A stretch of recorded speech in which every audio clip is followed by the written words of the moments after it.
भ्राता जी, ना तो मैं किसी धोखे में आ सकता हूँ, ना ही कोई गलती खा सकता हूँ, मगर जो होनी है उसे कौन टाल सकता है।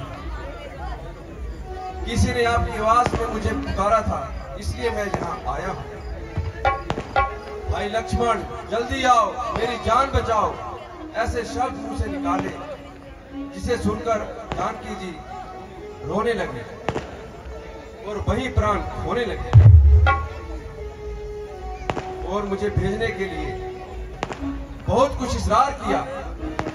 जब मैंने इनकार किया तो मुझे बदनीयत बताया और दगाबाज ठहराया और इस किस्म का बेहुदा इल्जाम लगाया और मुझे जिंदा जी ही मार दिया और मुझे मजबूर होकर यहाँ आना पड़ा। लक्ष्मण, ये सरासर चालसाजी है और किसी राक्षस की चालसाजी है। मैंने आधी दफा तुमको इतना समझाया, मगर अफसोस कि तुम्हारी समझ में अब तक कुछ नहीं आया। दुश्मन मौका पाकर अपना बार चला गया और मुझको हमेशा के लिए खाक में मिला गया। लक्ष्मण, चलो पंचवटी की ओर चलते हैं। ठीक है भ्राता जी, चलिए।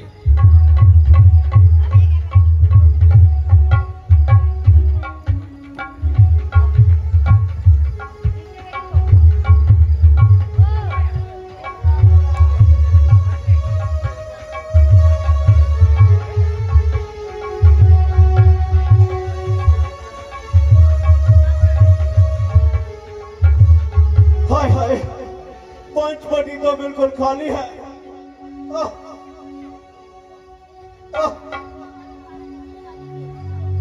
अफसोस वही हुआ जिसका मुझे पहले ही ख्याल था। सीता का राक्षसों के हाथ में महफूज रहना और मुहाल था। भ्राता जी, आप घबरा क्यों रहे हैं? आपकी तबीयत में बहुत इस्तेक़बाल है। लक्ष्मण, मेरा सब इस्तेमा खाक में मिल गया। गोया जिस्म है और कलेजा सीने से निकल गया। वही पंचवटी जिसमें जिंदगी बड़े ऐसो आराम से कटी, अब ये बिल्कुल नहीं भाती। गोया मुंह फुलाए खाने को है आती। ओ मनहूस पंचवटी, तुमने ऐसा जुल्म अपनी आंखों से देखा, तेरी छाती न फटी। ओ जालिम पंचवटी, तूने मेरी प्राण प्यारी को खा लिया। ऐ ऊंचे ऊंचे दरख्तों, ओ कलपत्तों, तुम ही मुझसे कुछ फूटो और कुछ सीता का पता बता दो। ओ सीता कि फुलवारी के नन्हे नन्हे बूटों, ओ कमबख्तों, तुम ही कुछ मुझसे फूटो। अफसोस, हर जगह सन्नाटा है, चारों तरफ खामोशी है।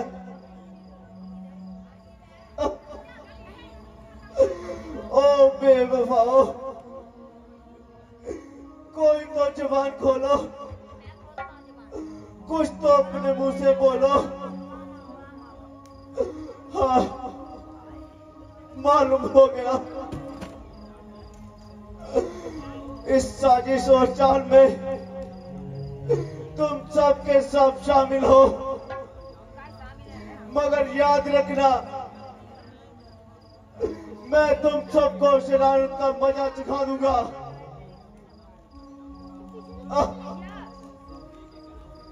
और एक एक का नाम और निशान मिटा दूंगा।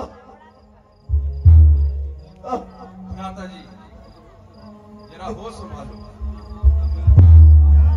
यहाँ आपका ऐसा हाल है और दीवानों जैसा हाल है,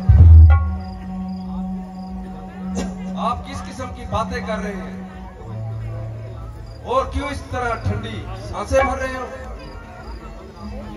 यदि आपका यही हाल है तो सीता जी की तलाश करना हमारे लिए बहुत ही मुश्किल हो जाएगा। प्यारे लक्ष्मण, मेरे भाई, तुम अयोध्या चले जाओ। राज कार्य में भरत का हाथ बढ़ाओ। मेरा तो अब इन्हीं जंगलों में ठिकाना है और एक रोज यही भटक भटक कर मर जाना है। मैं अयोध्या कैसे जा सकता हूँ, क्योंकि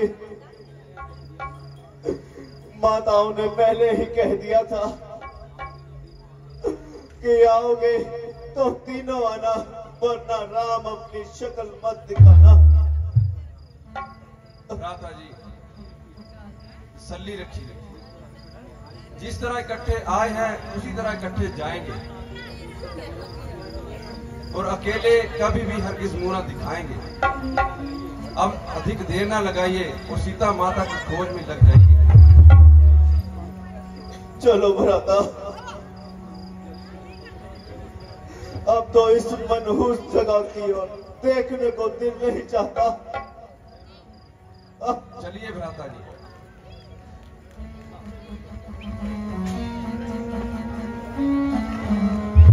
राज,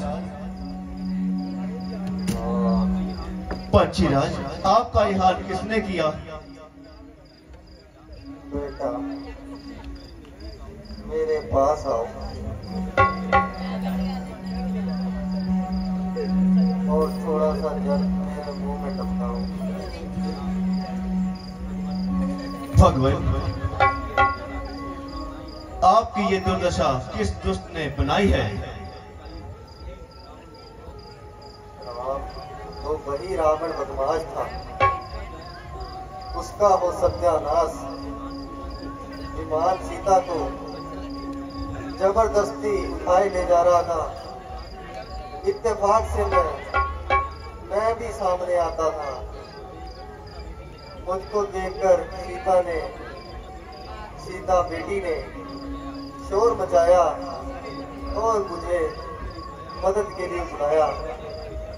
मैंने उस बेशर्म को हर जब समझाया, बजाय समझाने के उल्टा मारने को आया।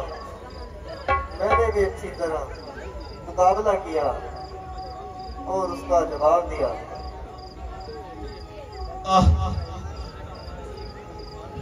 इस जगह पर हमारा एक ही गमखार था और सच्चा जान निशार था, मगर अफसोस इस मुसीबत के समय अब वो भी साथ छोड़ रहा है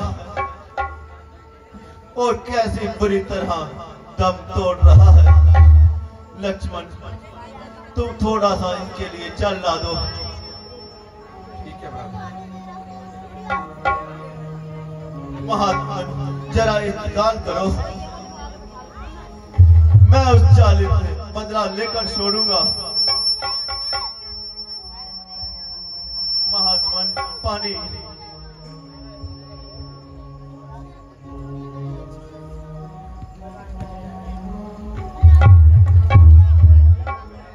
बेटा, मुझे ना बदला लेने की अभिलाषा है, ना अब जीने की आशा है। मेरे लिए आंसू ना बहाओ, मगर जितनी जल्दी हो सके सीता बेटी को उस जालिम की कैद से छुड़ा के ले आओ। मुझे अपनी तरफ से हर तरह से इत्मीनान है। और अब तो मेरा ईश्वर के चरणों में ही ध्यान आ रहा है।